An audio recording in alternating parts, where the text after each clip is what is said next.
안녕하십니까. 우공비 비법 특강 물리원 정영식입니다. 오늘은 상태 변화에 대해서 알아보도록 하고요. 동시에 열량 어떻게 계산하는지 좀 알아보도록 하고요. 비열 같은 것도 확인해 보도록 하겠습니다. 자, 상태 변화 그래프 분석하기라고 나와 있는데요. 이번 상태는 우리 다 알 거야. 고체, 액체, 기체 다 알지. 하나 더 알려줄까? 기체보다 온도가 더 올라가 에너지 더 얻어. 무슨 상태 되게? 그때는 분리되는 상태가 됩니다. 그게 뭔지 여러분 거기까지는 알 필요 없고요. 상태는 더 있지만 물리원에서는 거기까지 알진 못하고요. 여기까지 고체, 액체, 기체까지만 아시면 됩니다. 확인합니다.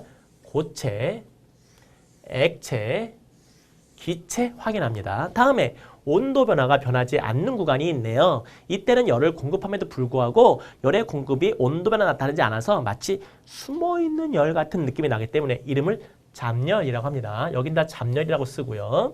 이렇게 상태 변화할 때 고체에서 액체가 될 때 우리는 뭐라고 하냐? 융해라고 합니다. 말은 알아둡시다. 액체에서 기체로 할 때 뭐다? 기화라고 합니다. 말은 알아둬야겠죠.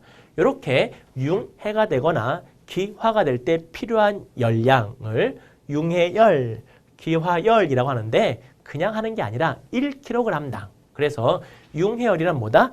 1kg의 고체가 1kg의 액체가 될 때 필요한 열량을 융해열이라고 하고요.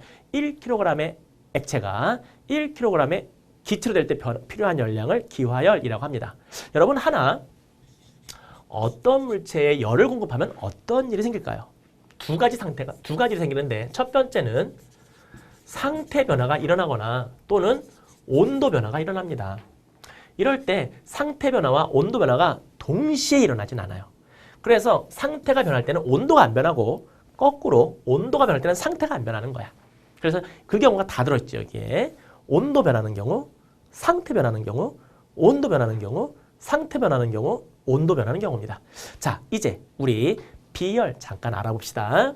Q는 CM 델타 T 이럴 때 이게 비열이죠. 비열. 가해준 총 열량, 물질의 질량, 온도 변화, 비열. 비열의 정의는 뭐더라? 그렇지. 단위 질량당 단위 온도 변할 때 필요한 열량을 비열이라고 합니다. 킬로칼로리 퍼 킬로그램 도씨 등의 단위로 표현되죠. 자, 그래서 요거 보시면 비열이 어떤가 잠깐 생각해 볼게요. 비열이 크면 같은 온도를 변화시킬 때 열이 많이 필요해. 다시 말하면 열을 공급해. 비열이 커? 온도가 잘 안 변해. 이게 핵심이죠. 자, 보겠습니다. 열을 공급해. 온도가 팍팍 변해. 비열이 작군. 온도가 잘 안 변해. 비열이 크군. 온도가 팍팍 변해. 비열이 작군이 됩니다. 그래서 이렇게 열, 온도 그래프, 온도가 Y축일 때는 비열과 기울기는 반대가 돼요. 기울기가 급하다는 건 빨리빨리 온도가 올라간다는 거야. 비열이 작기 때문이지. 기울기가 작다는 건 천천히 올라간다는 거야, 온도가. 왜? 비열이 크기 때문입니다. 네, 그렇게 보시면 기울기가 클수록 비열은 오히려 작다는 것도 금방 이해할 수 있을 겁니다.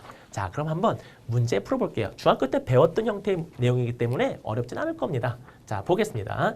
그림은 질량이 0.2kg, 문제 보니까 0.2kg 써있지 않죠? 그러면 이런 건 중요한 조건. 놓칠 수 있기 때문에 반드시 체크할 것. 그림에 있는 것들은 뭐 쉬운데 그림에 없는 것은 체크를 꼭 해줘야 됩니다.